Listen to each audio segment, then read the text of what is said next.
Буруу сонголт хийсэн болохоор ялагдлаа. Дахиад за одоо яг Сонголтын арга тавтай мөн. Зөв сонголт хийвэл тоглоом илүү амархан болно. Харин буруу сонголт хийх болгонд дараагийн асуудал улам хүнд болно гэдгийг санаарай.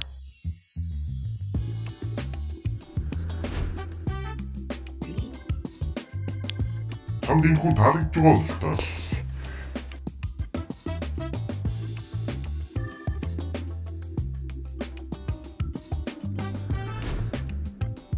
Сайн бодоорой. Буруу сонголт хийх тусам цаашдын асуудлуудад чинь нөлөөлнө шүү. Би л чиний ятаргаат.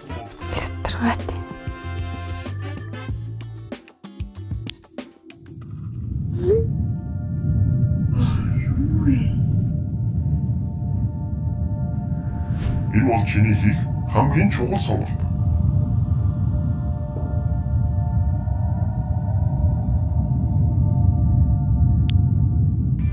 Мундаг, чи маш зөв сонголт хийлээ. Одоо чамд хожил түүхэд ганцхан алхмал үлдлээ. Хэдийгээр чи зарим үедээ буруу сонголт хийсэж, эцэстээ сонголтын аргыг амжилттай давж чадлаа. Дараагийн үе рүү орохоос өмнө бонус асуултыг хариулж, илүү оноо авах боломж олгож байна.